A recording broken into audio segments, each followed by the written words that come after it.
The gunshot echoed through the snow-covered Montana wilderness, startling Logan Zachariah from his morning coffee. The year was 1876, a bitter December that had already claimed 3 of his cattle and threatened more if the blizzard continued its relentless assault on the outskirts of Butte. Not a town known for its forgiveness, especially in winter. Logan set the tin cup down on the rough-hewn table and reached for his Winchester. At 32, he'd survived the war between the states, outlaws in Kansas territory, and 5 years of solitary ranching in Montana's unforgiving landscape. The shot could mean many things, none of them good. He donned his sheepskin coat, wrapped a wool scarf around his neck, and pulled on leather gloves worn smooth from years of use. The battered Stetson came last, providing scant protection against the howling wind that greeted him as he stepped onto the porch of his modest cabin. "Shade," he called to his black gelding, who nickered softly from the lean-to stable attached to the cabin. "Might need you soon, boy." Logan trudged through knee-deep snow, following what he believed to be the direction of the gunshot. His ranch sat in a valley protected by thick pine forests on 3 sides, which made sound deceiving, especially in a storm. Still, years on the frontier had honed his senses. Someone or something was out there. The wind cut through his coat as he moved deeper into the forest, his breath forming clouds before his face. Visibility was poor, maybe 15 feet ahead at most, but Logan knew these woods like he knew the calluses on his hands. Every tree, every rock formation was familiar territory. He'd gone nearly a mile when he saw it a splash of color against the endless white, something that didn't belong in nature's monochrome palette. As he drew closer, the shape materialized into a human form, half buried in snow beneath a large pine. "Hello," he called, rifle at the ready. The figure didn't move. Logan approached cautiously. His years out west had taught him wariness. Tricks and traps claimed as many lives as bullets or blizzards. But as he drew closer, he could see it was a woman, her face pale as the snow surrounding her, lips tinged blue. He knelt beside her, setting his rifle within reach. She couldn't be more than 25, with auburn hair spilling from beneath a woolen bonnet. Her traveling dress, though of good quality, offered little protection against Montana's December fury. Blood stained the snow beneath her left leg. "Madam." Logan touched her shoulder, feeling for movement, for breath, for life. "Can you hear me?" A faint moan escaped her lips. She was alive, but barely. Logan scanned the surrounding area, spotting a small valise partially buried nearby and, more ominously, tracks leading away from where she lay, boot prints, 2 sets, heading east. Someone had left her here to die. No time to follow them now. This woman would be dead within the hour if he didn't get her warm. Logan holstered his sidearm and carefully scooped her into his arms. She weighed almost nothing, a fact that concerned him almost as much as her blue lips and the blood seeping through her skirt. The gunshot he'd heard must have been meant for her. "Hang on," he murmured, though he doubted she could hear him. "Just hang on." The journey back to his cabin took twice as long, carrying her through deepening snow. By the time Logan kicked open his door, his arms ached and his face was numb from cold. The woman hadn't stirred once. He laid her gently on his bed and quickly built up the fire in his small stove, adding extra logs to drive the temperature up. Next, he filled his largest pot with snow to melt for hot water.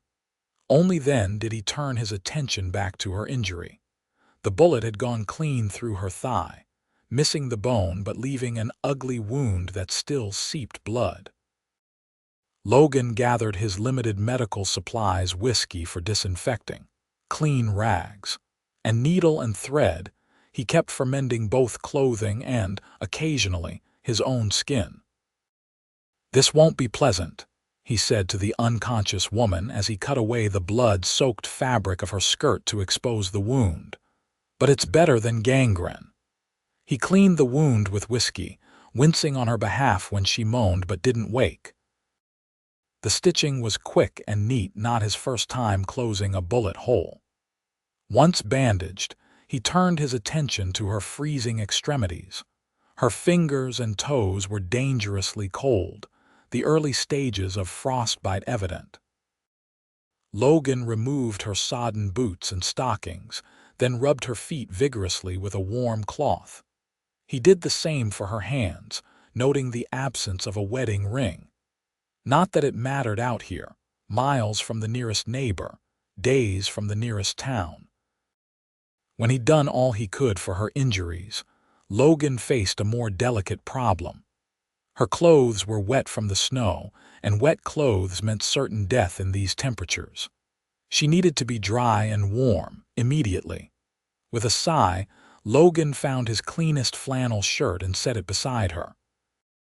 Then, as respectfully as possible, he removed her wet garments, averting his eyes as much as the task allowed. He worked quickly, replacing soaked fabric with his dry shirt, which hung to her knees, then covering her with every blanket he owned. It wasn't enough. Her skin remained cold to the touch, her breathing shallow. Logan knew what needed to be done, though the prospect made him uncomfortable. Body heat was her only chance. He stoked the fire once more, shed his own damp outer layers until he was down to his long underwear, and carefully slid under the blankets beside her. Keeping a thin blanket between them for the sake of propriety, he pulled her against his chest, willing his warmth into her frozen form. "Don't you die," he murmured into her hair. "Not after I went to all this trouble." As darkness fell outside and the storm howled with renewed fury, Logan held the mysterious woman close, gradually feeling warmth return to her limbs. He'd found her freezing in the snow, and now he could only hope his body heat would be enough to save her life. What came after that, who she was, why someone had shot her and left her to die in the wilderness, those were questions for tomorrow. For tonight, all that mattered was keeping her alive. When morning light filtered through the cabin's single window, Logan woke with a start. The woman was still in his arms, but something had changed. Her breathing was stronger, and a hint of color had returned to her cheeks. Most importantly, she was warm, perhaps too warm. Logan pressed the back of his hand to her forehead and frowned. Fever. Not unexpected after such an ordeal, but dangerous nonetheless. He carefully extracted himself from the bed, tucking the blankets around her before adding wood to the nearly dead fire. Outside, the storm had passed, leaving behind a pristine white landscape and temperatures cold enough to freeze spit before it hit the ground. Logan prepared a simple breakfast of coffee and leftover biscuits while keeping an eye on his patient. He just poured himself a cup when she stirred, eyelids fluttering. "Water," she whispered, her voice barely audible. Logan was at her side instantly, helping her lift her head to sip from a tin cup. Her eyes opened fully for the first time, revealing irises the color of summer sage. "Where am I?" she asked, trying to sit up but falling back with a groan of pain. "My cabin. About 20 miles outside, but," Logan replied, setting the cup aside. "I found you yesterday, shot and half frozen in the woods. Do you remember what happened?" Fear flashed across her face, followed by confusion. "They shot me," she said, then shook her head slightly. "But I can't. Everything's blurry. Who shot you?" "The men. From the stage coach." Her voice strengthened with each word, though her eyes remained glazed with fever. "They wanted the documents." "Documents," Logan prompted. But her eyes had closed again, exhaustion and fever pulling her back into unconsciousness. Logan sighed and rearranged the cool cloth on her forehead. Whatever trouble she was in, it had followed her to his doorstep. He'd need to be ready. The next 2 days passed in a haze of fever dreams for the woman and constant vigilance for Logan. He tended her wound, spooned broth between her parched lips, and changed the compresses on her forehead as her body fought the infection threatening to take hold. On the third morning, Logan woke to find her watching him from the bed, her gaze clear and focused for the first time. "You saved my life," she said simply. Logan, who'd been sleeping in a chair beside the bed, straightened and ran a hand through his disheveled hair. Seemed the thing to do. A ghost of a smile touched her lips. "I'm Rebecca Lawson." "Logan Zachariah," he replied, pouring her a fresh cup of water. "How's the leg feeling?" Rebecca shifted slightly, wincing. "Like I've been shot, which I suppose is appropriate." The dry humor surprised a chuckle from Logan. "Good to see fever hasn't addled your wits. Think you can tell me what happened now? Who shot you and why?" Rebecca accepted the water gratefully, taking a long sip before answering. "I was on the stagecoach to Helena. There were 2 other passengers, men I didn't know. About halfway through the journey they pulled guns, forced the driver to stop." Her voice faltered. "They killed him. The shotgun rider too." Logan's expression darkened. "Why? They were after what I was carrying." Rebecca's hand instinctively moved to her side, then panic crossed her face.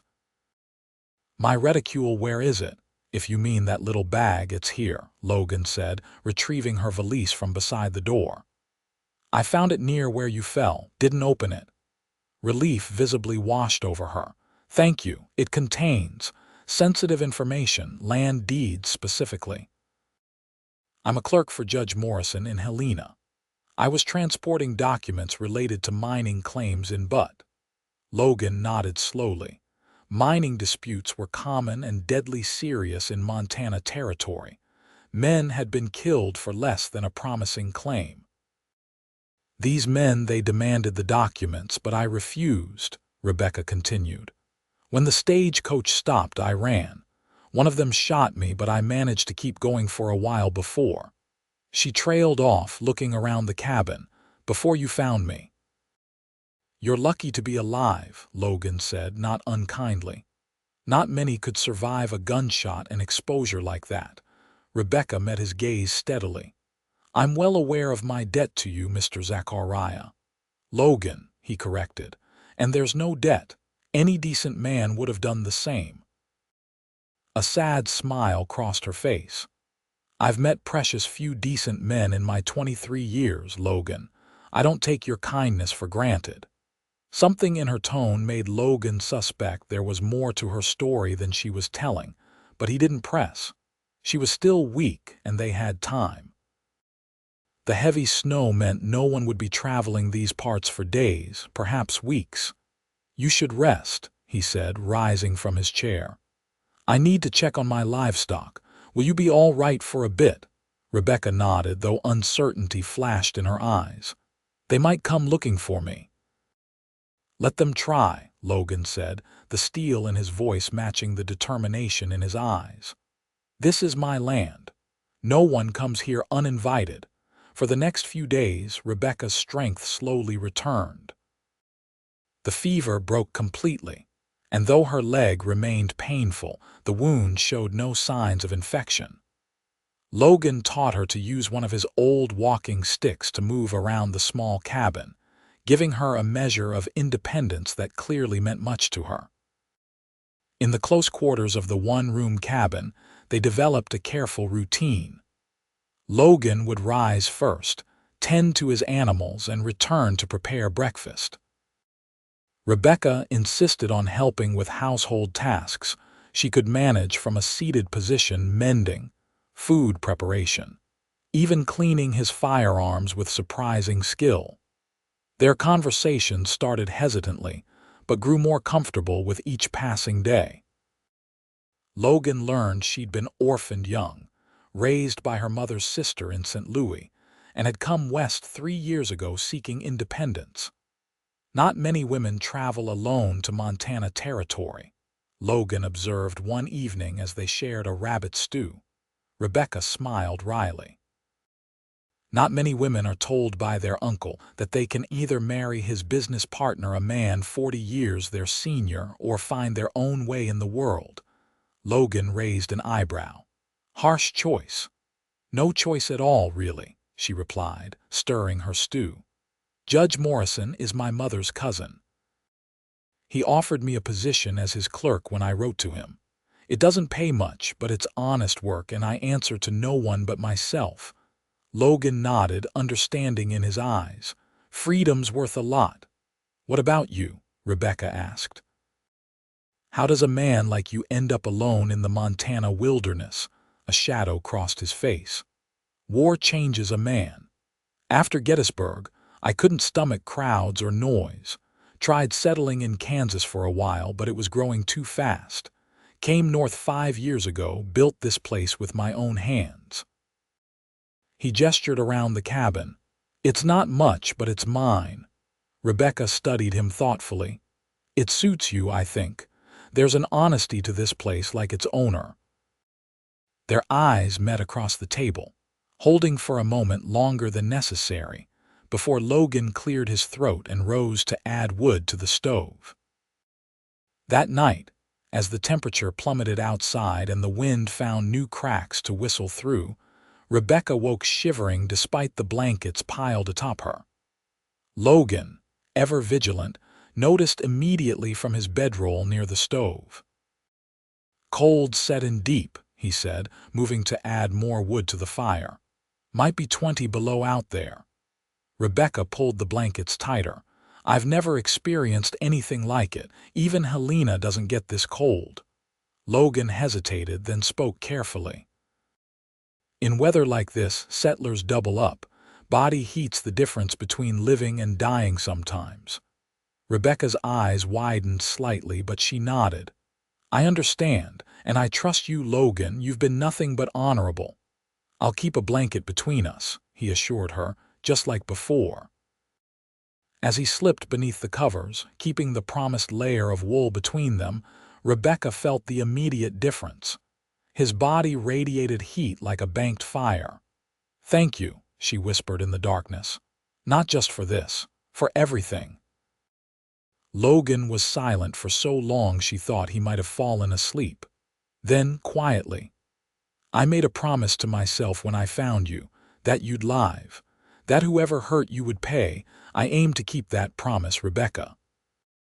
The simple declaration, spoken without flourish or expectation, touched something deep within her. In her world of legal documents and precise language, such straightforward sincerity was rare. I believe you will, she replied softly, and though they didn't touch beyond the press of shoulders through the separating blanket, something shifted between them, a trust deepening into something neither was ready to name. Morning brought another foot of snow and temperatures that froze the water bucket beside the stove. Logan rose early as usual, stoked the fire to blazing, and headed out to check his small herd of cattle in the sheltered valley below.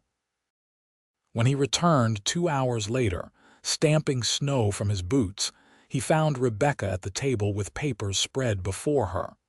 The documents, she explained, seeing his questioning look. I need to make sure they are all here, that nothing was damaged. Logan hung his coat and moved to warm his hands by the stove. And? Everything seems intact, she hesitated. Logan, these claims are worth a fortune.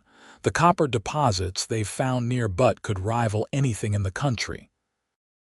Explains why someone might kill for them, he observed grimly. Rebecca nodded, gathering the papers carefully. Judge Morrison suspected someone might try to intercept them. That's why he sent them with me instead of the regular courier. No one would suspect a female clerk. Except someone did, Logan pointed out. Yes. Rebecca frowned. Someone knew exactly when and how these documents were being transported.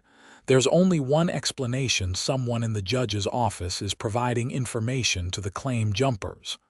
Logan considered this. The men who shot you, would you recognize them again?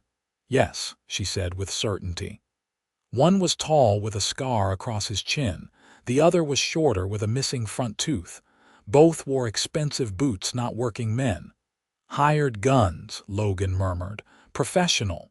Rebecca looked up sharply. "You think they're still looking for me? For those papers?" "Absolutely." Logan's expression hardened. "But we're snowed in for now. No one's getting up here until the weather breaks, which gives us time to plan." "Plan what?" "Getting you safely to Helena with those documents." He moved to sit across from her. "Once the snow lets up enough to travel, we'll go.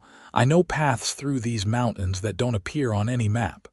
Rebecca studied his face. "You'd leave your ranch, your animals." "My neighbor down the valley can check on things. Old Jim owes me a few favors." Logan shrugged, as if escorting her through dangerous territory was nothing unusual. "Besides, I'd like to meet this Judge Morrison who sends young women into danger with valuable documents." The slight edge to his voice made Rebecca smile despite herself. "He's not as bad as all that, just practical, and I volunteered." "Still," Logan said, "a man should protect those in his care." The words hung in the air between them, carrying more meaning than perhaps either intended. Rebecca looked down at the documents, then back at Logan. "And is that what I am now, in your care?" Logan met her gaze steadily. "Until you no longer wish to be." 2 weeks passed, the snow piling higher outside while inside, the small cabin became a world unto itself. Rebecca's wound healed enough for her to move without the walking stick, though long journeys would still be difficult. Logan taught her to play poker with a worn deck of cards, while she read aloud from the single book he owned, a collection of Shakespeare's works. Its binding cracked and pages dog-eared from countless readings. They settled into a domesticity that should have felt strange but somehow didn't. Logan found himself watching her as she moved about the cabin, admiring the graceful efficiency of her movements and the quiet strength that had helped her survive both the attack and its aftermath. For her part, Rebecca discovered layers to the taciturn rancher: his dry humor, his surprising knowledge of literature, his gentle way with animals. Each night, they shared the bed for warmth, the separating blanket gradually forgotten as trust grew. Nothing improper occurred, but the simple comfort of another's presence became something neither wanted to relinquish. It was during the 3rd week, as they sat before the fire after dinner, that Rebecca finally asked the question that had been on her mind. "The war, which side did you fight for?" Logan's hand stilled on the coffee cup he'd been raising to his lips. "Union. 20th Maine Infantry." Rebecca nodded, unsurprised. "You mentioned Gettysburg." "Little Round Top," he confirmed, his eyes taking on the distant look they sometimes did when memories surfaced. "We held that hill when everything said we shouldn't have been able to." "I lost my father at Antietam," Rebecca said quietly. "He was a doctor, treated soldiers from both sides until a stray shell found the field hospital." Logan set down his cup. "I'm sorry. It was a long time ago." She gazed into the fire. "Sometimes I wonder what he would think of the country now, if all that death was worth what we've become." "I ask myself that most days," Logan admitted. "Still don't have an answer." They sat in companionable silence for a while, the fire crackling between them, before Rebecca spoke again. "May I ask you something personal?" Logan nodded, though wariness crept into his expression. "Why are you really helping me? Beyond basic human decency, I mean." The question seemed to catch him off guard. He ran a hand through his hair, a gesture she'd come to recognize as a sign he was gathering his thoughts. "When I found you in the snow," he began slowly, "something changed. I've been alone out here for 5 years. Thought that's what I needed even. But carrying you back here, watching you fight to live." He shook his head. "Made me realize I've been half alive myself." Rebecca's breath caught at the raw honesty in his voice. I'm helping you because I want to, he continued. Because for the first time in years, I care what happens to someone other than myself. And that feeling, I'm not ready to let it go. The confession hung between them, more intimate than any physical touch could have been. Rebecca rose from her chair and crossed to where he sat, her movements deliberate despite the lingering pain in her leg. "Logan," she said softly, standing before him. "I'm not ready to let it go either." He looked up at her, searching her face for uncertainty and finding none. Slowly he stood, bringing them close enough that she could feel the warmth radiating from him. "Rebecca," he began, but she shook her head, stopping his words.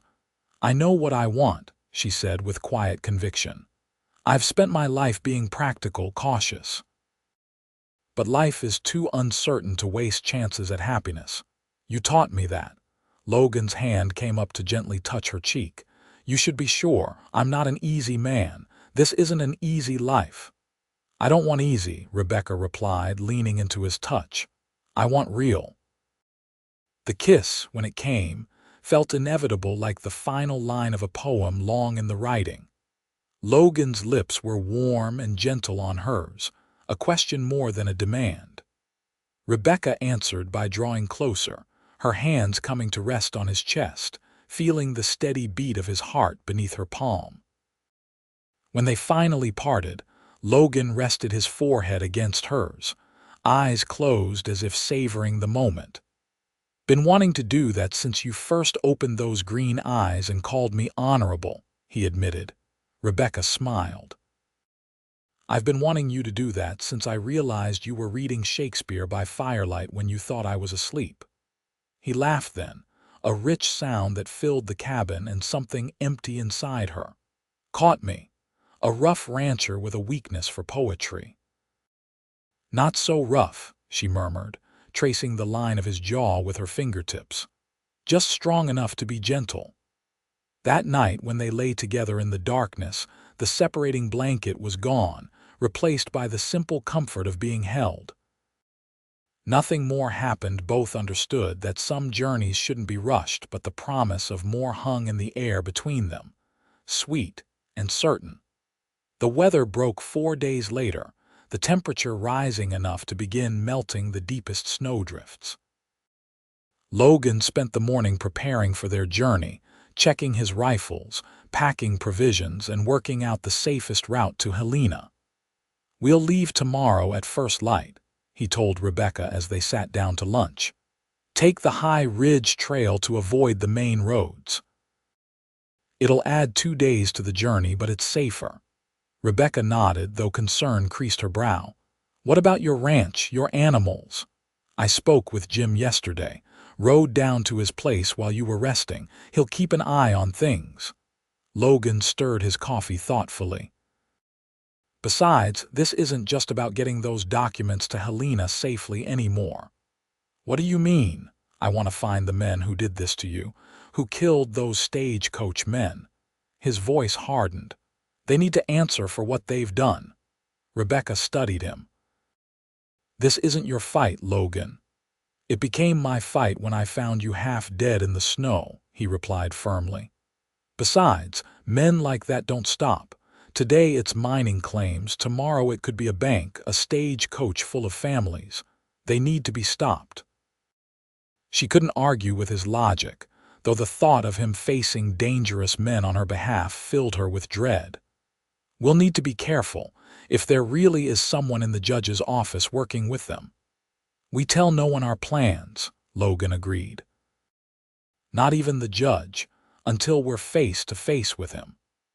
They spent the rest of the day in preparations, Rebecca carefully rewrapping the documents and secreting them in a special pocket Logan sewed into his coat lining. By evening, everything was ready for an early departure. As they sat before the fire one last time, Logan reached into his pocket and pulled out something small. "I want you to have this," he said, holding out a simple silver ring with a small, rough-cut sapphire set into the band. "It was my mother's, only thing I have left of her." Rebecca's eyes widened. Logan, I couldn't, it's not what you're thinking, he interrupted with a small smile. Not yet, anyway, but I want you to have something of mine, something to remember this place by, whatever happens tomorrow. The implication that he feared for their future was not lost on her. Rebecca took the ring, slipping it onto her right hand where it fit as if made for her. I won't need a ring to remember, she said softly, but I'll treasure it all the same. Logan reached over, taking her hand in his. When this is all over, when those documents are delivered, and those men are brought to justice, I want you to know you have a place here. If you want it. Rebecca's heart swelled at the offer. Are you asking me to stay with you, Logan Zachariah? I'm asking for a chance, he replied, his usually confident voice tinged with uncertainty. A chance to see if what's grown between us these past weeks can flourish in normal times, not just when we're thrown together by circumstance. She squeezed his hand, her answer clear in her eyes before she spoke it aloud. I'd like that chance very much. They set out before dawn, Logan leading his sturdy gelding Shade, now laden with provisions.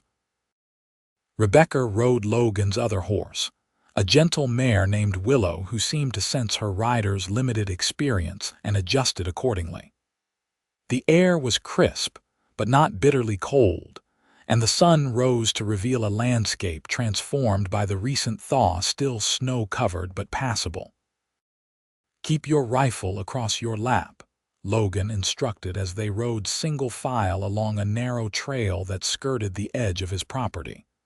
And stay close. Rebecca nodded, acutely aware of the weight of the Winchester he'd insisted she carry. Though she'd never fired a rifle before coming to his cabin, Logan had proven a patient teacher during their convalescence, and she could now hit a target with reasonable accuracy. They traveled in companionable silence for much of the morning, Logan occasionally pointing out landmarks or wildlife, a red-tailed hawk circling overhead, the tracks of a mountain lion crossing their path. By midday, they'd covered nearly 15 miles, the terrain gradually changing from forested mountains to rolling foothills. We'll stop here for a meal, Logan announced, indicating a sheltered clearing beside a half-frozen stream. Give the horses a rest. As they dismounted, Rebecca winced at the stiffness in her injured leg. The wound had healed remarkably well given the circumstances, but the long ride was testing its limits. Logan noticed immediately. Leg bothering you? Just stiff, she assured him. It'll be fine after I walk a bit. He nodded, though his eyes remained concerned. We can take it slower this afternoon. No need to push too hard the first day. They shared a simple meal of jerky, hard biscuits and coffee brewed over a small fire.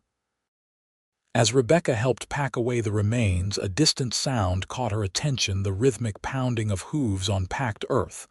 Logan was already on his feet, rifle in hand. Riders, coming fast. The main trail is at least a mile east, Rebecca said, quickly gathering their belongings. Who would be up here? No one with good intentions, Logan replied grimly. Mount up. Now. They were back in the saddle in moments, Logan leading them deeper into a stand of pines that offered some concealment. The sound of horses grew louder, then faded as the riders apparently passed by their position. 4, maybe 5 men, Logan murmured, his experienced ear gauging the hoofbeats. Heading north along the valley floor. The same direction we're going, Rebecca observed worriedly. Logan nodded. We'll change course. Take the western ridge instead. It's rougher terrain, but less chance of crossing paths. The detour added hours to their journey, forcing them to navigate steep inclines and narrow passages between towering rock formations. By nightfall, they'd covered less ground than planned, but Logan seemed satisfied they'd avoided detection.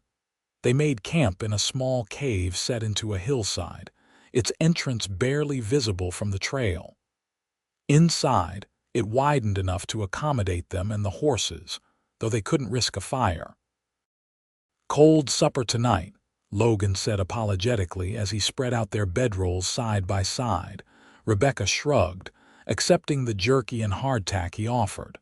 "I've had worse. At least we're safe. For now." Logan's face was pensive as he checked his rifles before setting them within easy reach. "Those riders weren't just passing through. They were searching for something, or someone," Rebecca added quietly. Logan nodded, his expression grim in the fading light. "Get some rest. I'll take first watch." Despite her exhaustion, sleep eluded Rebecca. She lay awake, listening to the soft sounds of the horses and the steady rhythm of Logan's breathing as he sat vigilant near the cave entrance. The events of the past week seemed almost dreamlike now: the attack, her near death in the snow, the unexpected sanctuary of Logan's cabin, and the feelings that had grown between them. "You should be sleeping," Logan's quiet voice came from the darkness. "So should you," she countered, sitting up. "Let me take a turn at watch." He shook his head, though she could barely see the movement in the dim moonlight filtering into the cave. "You need the rest more than I do. That leg of yours needs healing time. And you need sleep to stay sharp," she insisted, moving to sit beside him. "Besides, 2 pairs of eyes are better than 1. Logan sighed but didn't argue further. Together they watched the night, shoulders touching, the simple contact a comfort in the vast wilderness surrounding them. "Tell me about your life before Montana," Logan said after a long silence. "What was St. Louis like?"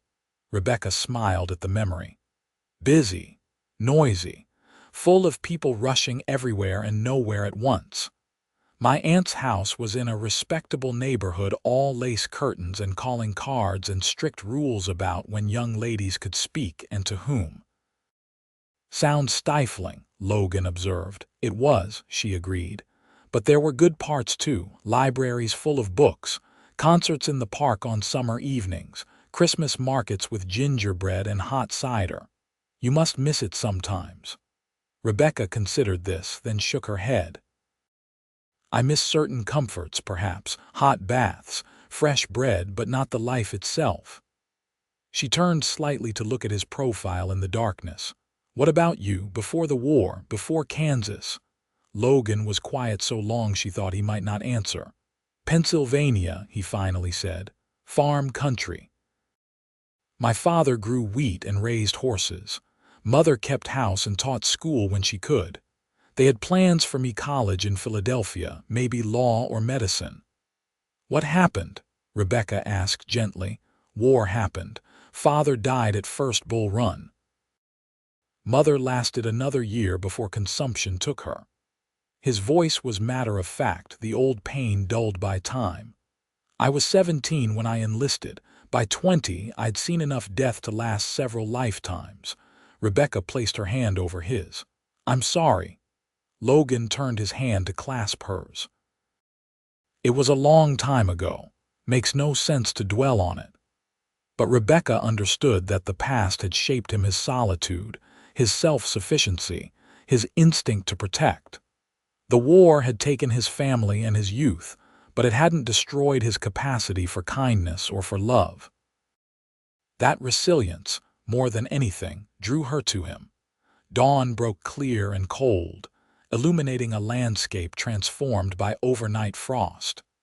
They set out early, following game trails that wound through increasingly rugged terrain. Logan estimated they were still 2 days from Helena at their current pace, assuming no further complications.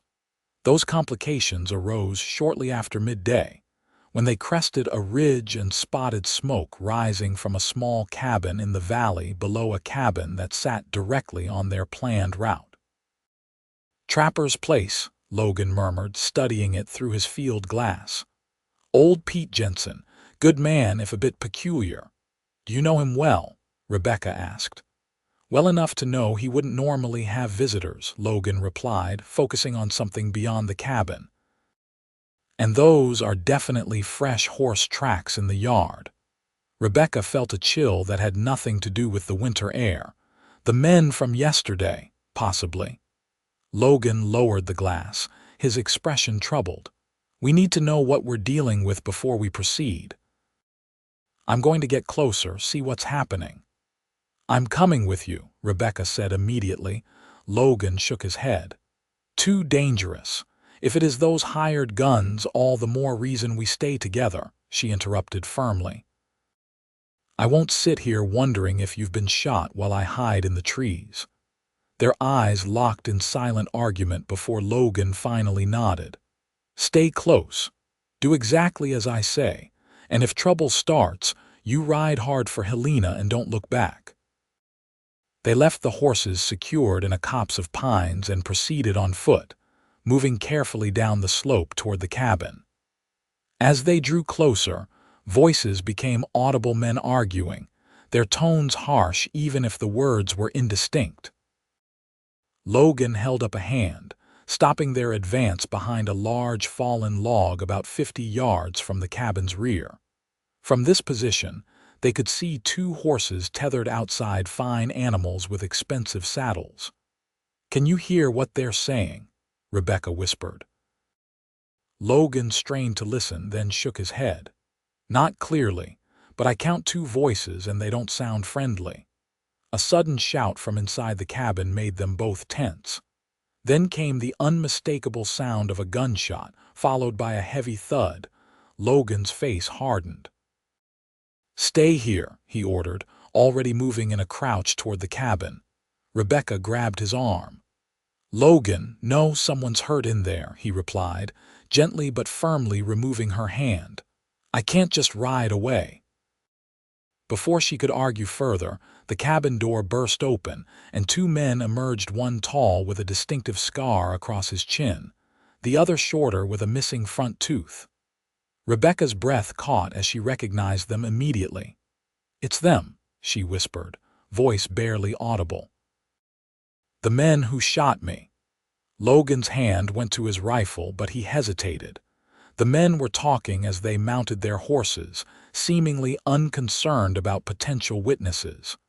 Jensen ain't talking now, the shorter one said with a cruel laugh. Boss won't be happy we didn't get more information, though. He knew something, the scarred man replied, adjusting his saddle. Said a big rancher up north took in a woman matching our quarry's description. Must be that Zachariah fellow. So we head there next, first light tomorrow. Place is supposed to be isolated, easy pickings. The scarred man spat on the ground. Once we get those documents back, boss says we can have some fun with the girl before we finish her. Rebecca felt sick as the men rode off, heading south away from Logan's ranch. Once they were out of sight, Logan was immediately at her side.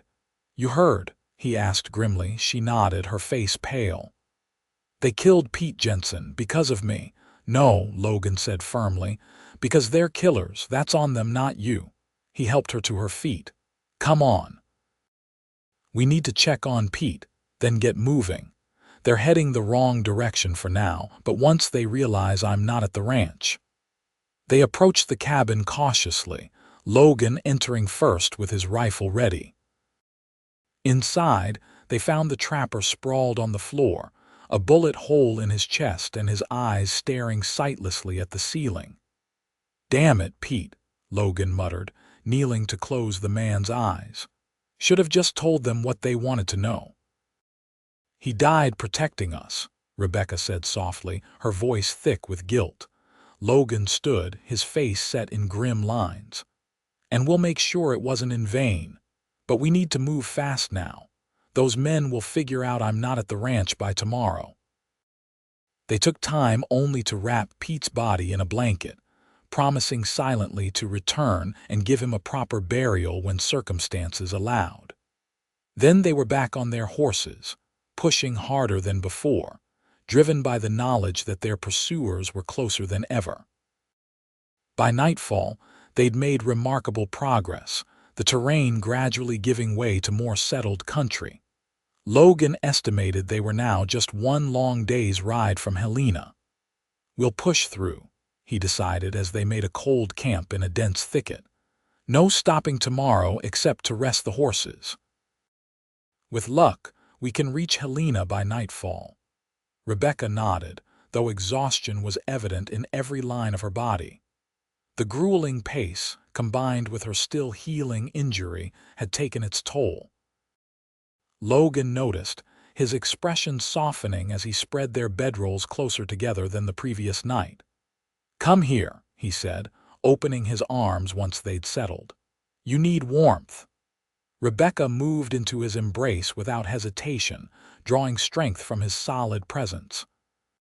"What happens when we reach Helena?" she asked, her head resting against his chest. "We find Judge Morrison.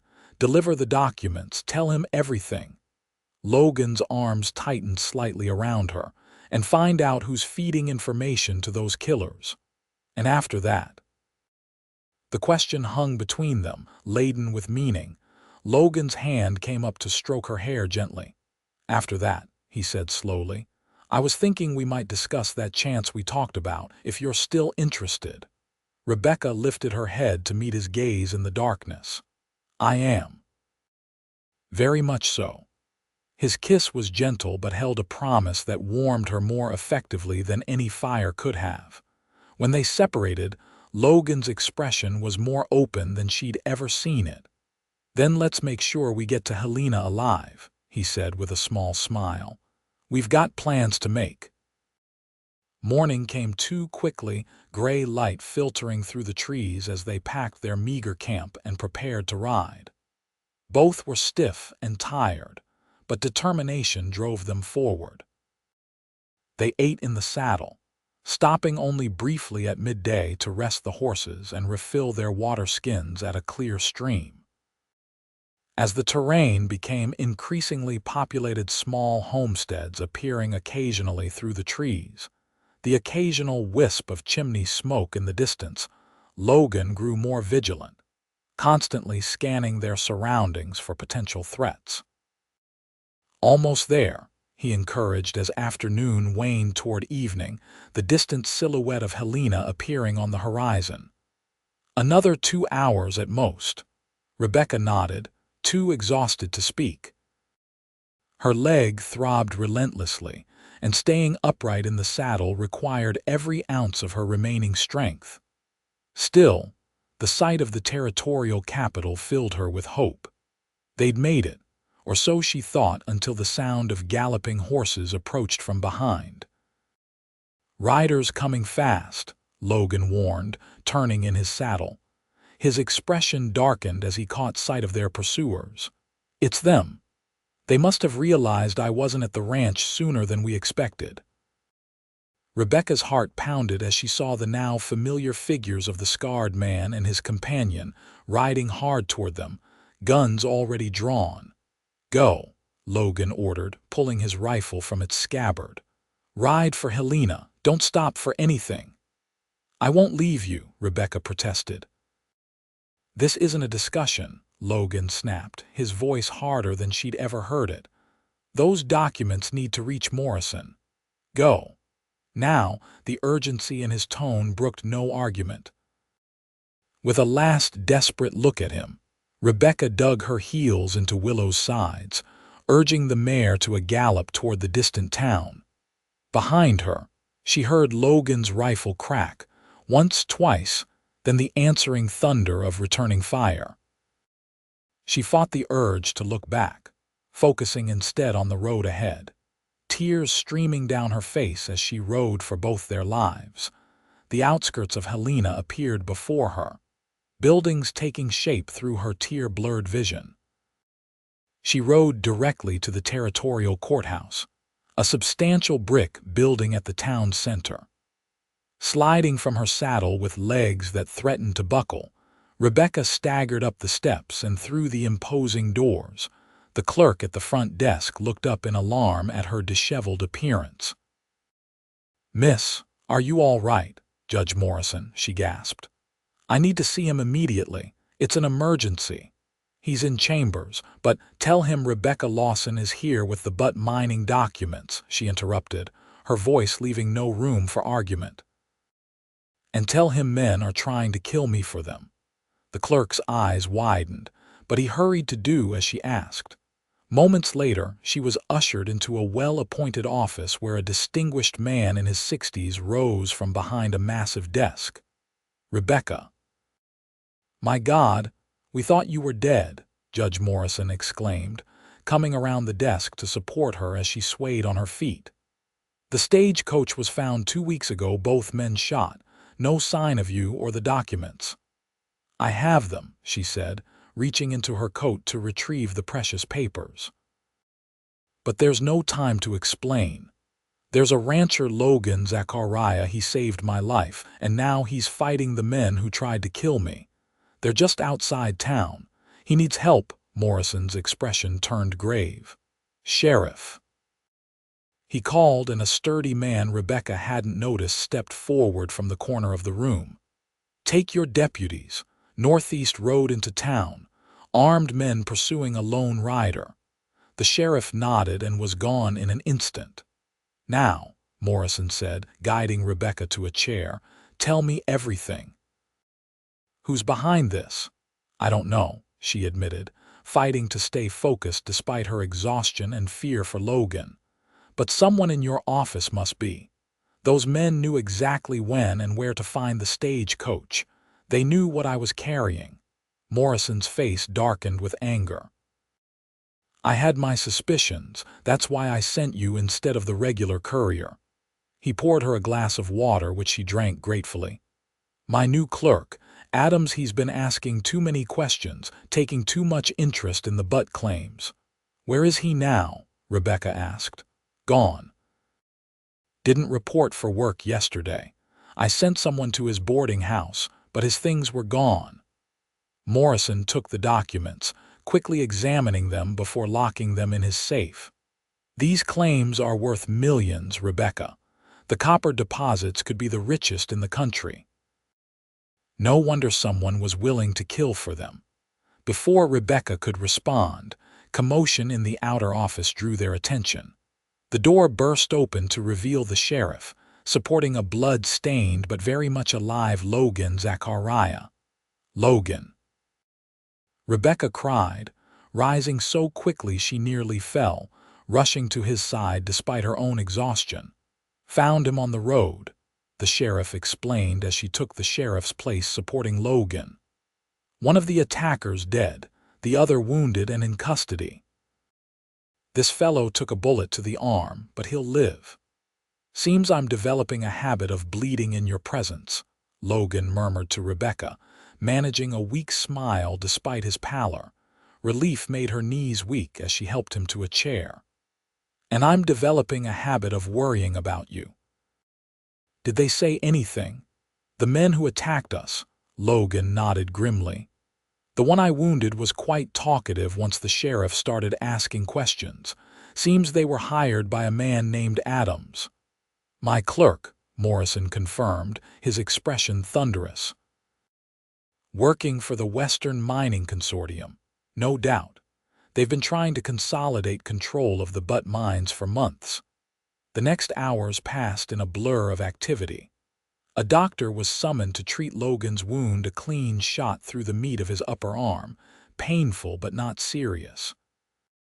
Rebecca's leg was examined as well, the doctor expressing amazement at how well it had healed under Logan's care. Statements were taken, telegrams sent to law enforcement in neighboring territories to be on the lookout for Adams, and arrangements made for Rebecca and Logan to stay at Helena's finest hotel while they recovered. It was late evening by the time they found themselves alone in a comfortable sitting room adjoining their separate bedchambers, a fire crackling in the grate and a hot meal spread before them. "Quite a change from my cabin," Logan observed, looking somewhat uncomfortable in the plush surroundings. Rebecca smiled, reaching across the table to take his hand. "I don't know, the company's the same." His fingers tightened around hers. "Judge Morrison offered me a reward for helping bring the documents through and for saving you." "Did you accept?" Logan shook his head. "Told him I didn't want money, but I did ask for something else." Rebecca raised an eyebrow questioningly. "Asked him to look into those mining claims near my property. Turns out there's copper there too, not as rich as but enough." A hint of a smile played at his lips.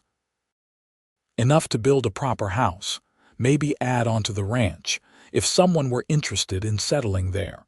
Her heart quickened at his implication. "And is there someone you have in mind?" Logan's eyes held hers steadily. "There is, though I hear she has a good position here in Helena.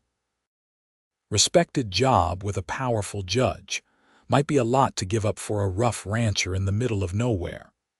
Rebecca moved from her chair to kneel beside his, mindful of his injured arm as she took both his hands in hers. Not if that rancher is the man who found her freezing in the snow, who warmed her with his body when she was cold and with his promise when she was afraid. Her voice softened. Not if she loves him. The words, once spoken, seemed to release something in Logan. He pulled her gently to him, his kiss conveying what words could not: relief, joy, and a love that had grown from the most unlikely of beginnings. "I love you too," he murmured against her lips. "Have since you stood in my cabin and told me you wanted real instead of easy." Rebecca smiled, her heart fuller than she'd ever thought possible. "I still do, real and lasting and true." "Then marry me," Logan said simply. "Not because I saved you or you saved me, but because together we're better than we are apart." "Yes," Rebecca replied without hesitation. "Yes, I'll marry you, Logan Zachariah." As he slipped his mother's ring from her right hand to her left, sealing their promise with another kiss, Rebecca thought of the journey that had brought them here from a snow-covered forest to this moment of perfect clarity. She had set out for Helena carrying documents that others deemed valuable, never imagining she would find something infinitely more precious along the way. The wedding took place in the spring, when the snow had melted and wildflowers carpeted the hills surrounding Logan's ranch. Judge Morrison officiated, having insisted on making the journey from Helena for the occasion, bringing with him the official documents that confirmed Logan's mining claim. The cabin had been transformed in the months since their return, expanded with the help of neighbors into a proper home with separate bedrooms, a large kitchen, and wide windows that captured the breathtaking mountain views. It was still simple by Helena standards, but to Rebecca, it was perfect. She stood before a small mirror in what would soon be their bedroom, adjusting the simple white dress she'd chosen for the occasion. Her auburn hair was loosely braided with wildflowers, and around her neck hung a delicate gold locket, Logan's wedding gift, containing a tiny pressed flower from the pine tree where he'd found her that fateful December day. A soft knock at the door preceded the entrance of Sarah Jensen, Pete's widow, who had become a dear friend during the preparations for the wedding. "You look beautiful," Sarah said warmly. "Logan won't know what hit him." Rebecca smiled, touching the locket. "I still can't believe we're here. That all of this is real." "Believe it," Sarah replied, straightening Rebecca's collar. "That man has been walking on air since you agreed to marry him. Never seen anyone work so hard to build a worthy home." The thought of Logan's dedication these past months, the long days spent expanding the cabin, the careful attention to details he thought would please her, filled Rebecca's heart to overflowing. "It's time," Sarah said, offering her arm. "Your groom is waiting, and if we delay much longer, I think he might burst from nervousness." They stepped outside into the clear spring sunshine, where a small gathering of neighbors and friends had assembled. At the far end of the newly built porch stood Logan, looking uncharacteristically formal in a new suit, his usually unruly hair tamed for the occasion. But it was his expression that caught and held Rebecca's attention, the look of absolute wonder as she walked toward him, as though he couldn't quite believe his good fortune. It was the same way he'd looked at her that first night in the cabin, when she'd opened her eyes to find him watching over her. Judge Morrison spoke the traditional words, but Rebecca barely heard them, too caught up in the moment, in the warm pressure of Logan's hands holding hers, in the promise reflected in his eyes. "I found you freezing in the snow," Logan said when it came time for their vows, his voice steady despite the emotion behind it. "And in saving you, I saved myself. I promised to keep you warm for all our days with my body, my heart, and my unwavering devotion." Tears blurred Rebecca's vision as she responded. "You gave me shelter when I had none, strength when mine failed, and love when I least expected to find it. I promise to build our life with the same courage and honesty that you've shown me." The simple gold bands they exchanged were modest, but the commitment they represented was boundless. "I now pronounce you husband and wife," Morrison declared with evident satisfaction. "Logan, you may kiss your bride." The kiss was tender yet fervent, a perfect reflection of the journey that had brought them to this moment, a journey that had begun in deadly cold, but flowered into something beautiful and enduring. The celebration that followed lasted well into the evening, with music and dancing on the new porch, plentiful food prepared by neighboring ranchers' wives, and more laughter than the small valley had heard in years. As darkness fell and lanterns were lit, Logan drew Rebecca away from the festivities to a quiet spot overlooking the valley. In the distance, the mountains were silhouetted against a star-filled sky, their snow-capped peaks gleaming in the moonlight. "Happy?" he asked, his arm around her waist. Rebecca leaned into his embrace, savoring the solid warmth of him. "Completely, though I'm still getting used to being Mrs. Zachariah." "Has a nice ring to it," Logan observed with a smile. Rebecca Zachariah, rancher's wife and part-time legal consultant to the territorial judge. Morrison had indeed insisted that Rebecca continue working for him in a limited capacity, reviewing documents from home and traveling to Helena only when absolutely necessary. It was an arrangement that suited her perfectly, allowing her to maintain her independence while building a new life with Logan. "I have something for you," Logan said, reaching into his pocket. "A wedding gift, though perhaps it's more for both of us." He handed her a folded document which Rebecca opened curiously. As she read, her eyes widened. "Logan, this is a deed for the land adjoining yours to the north." He nodded, his expression a mix of pride and anticipation. 500 acres, good grazing land with a stream running through it. Room enough to triple our herd, build that horse breeding operation I've been talking about." "How did you manage this?" Rebecca asked, knowing the cost must have been substantial. "That copper claim helped," Logan admitted. "And Judge Morrison may have pulled some strings with the land office." He turned to face her fully, taking both her hands in his. "I want to build something lasting, Rebecca, something we can pass on to our children someday." The mention of children brought a warm flush to her cheeks. "Our children," she repeated softly. "I like the sound of that." Logan's smile deepened as he drew her closer. "Good, because I'm hoping we might start working on that particular project sooner rather than later." Rebecca laughed, the sound carrying across the valley like music. "Mr. Zachariah, are you suggesting we leave our own wedding celebration early?" "Mrs. Zachariah," he countered, his voice dropping to a tone that sent pleasant shivers down her spine. "I'm suggesting that we've waited quite long enough." As their lips met beneath the vast Montana sky, Rebecca silently agreed. They had indeed waited long enough for happiness, for belonging, for the kind of love that begins unexpectedly, but grows into something unshakable. 5 years later, the Zachariah Ranch had transformed into one of the most prosperous properties in the region. The copper mine on the northern edge of their land provided a steady income, while Logan's growing reputation as a breeder of exceptional horses brought buyers from as far away as St. Louis and Chicago. The cabin that had once sheltered them through that first desperate winter was now the heart of a sprawling ranch house, with wide verandas and comfortable rooms filled with books, music, and laughter.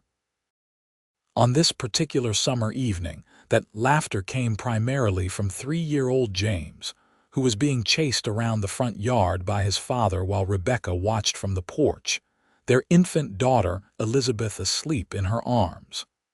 "Papa can't catch me," James crowed, darting behind a tree with surprising agility for one so small. "Don't be too sure about that, young man," Logan replied with exaggerated menace, pretending not to see the boy's hiding place. "When I find you, it's straight to bed with no stories. No stories."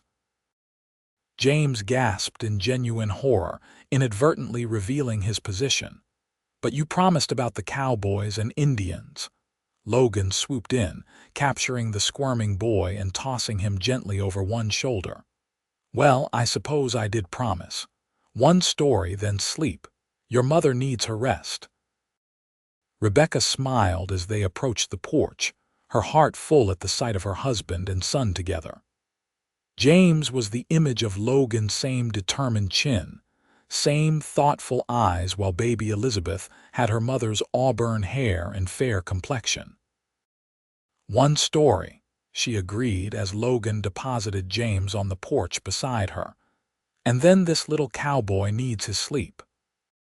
Later, after both children were tucked into bed and the evening chores completed, Rebecca and Logan sat together on the porch swing, enjoying the cool evening air and the spectacular sunset painting the western sky in shades of gold and crimson.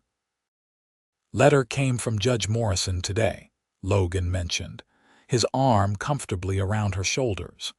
"Says he's retiring next year. Wants to know if you'd consider taking on more legal work once Elizabeth's a bit older."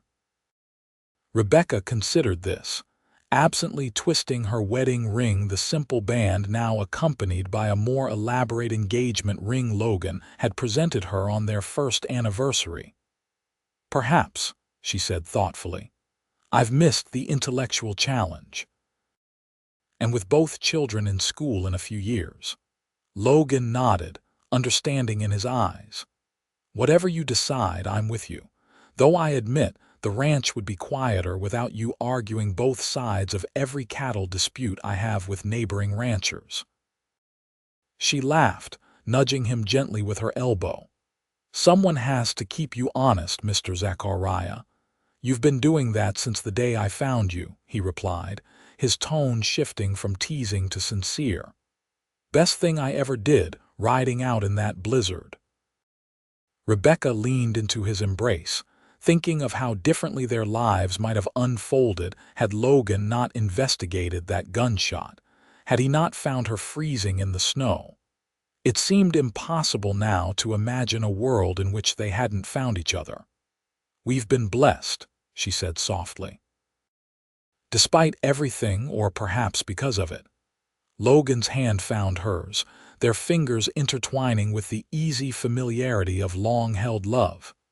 "I made you a promise that night," he reminded her, "to keep you warm, to protect you."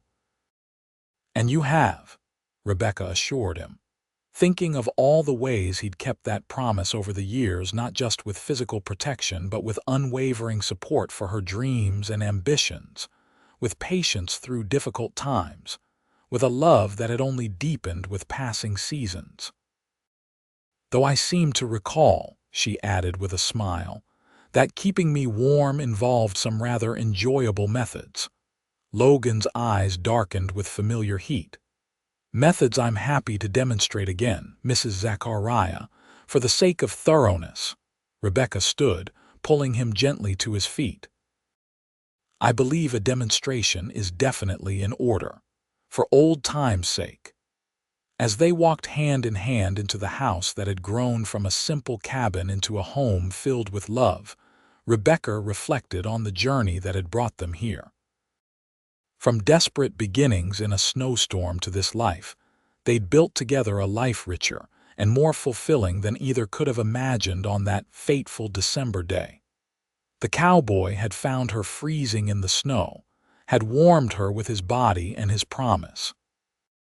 And in doing so, he had given her not just survival, but a lifetime of happiness.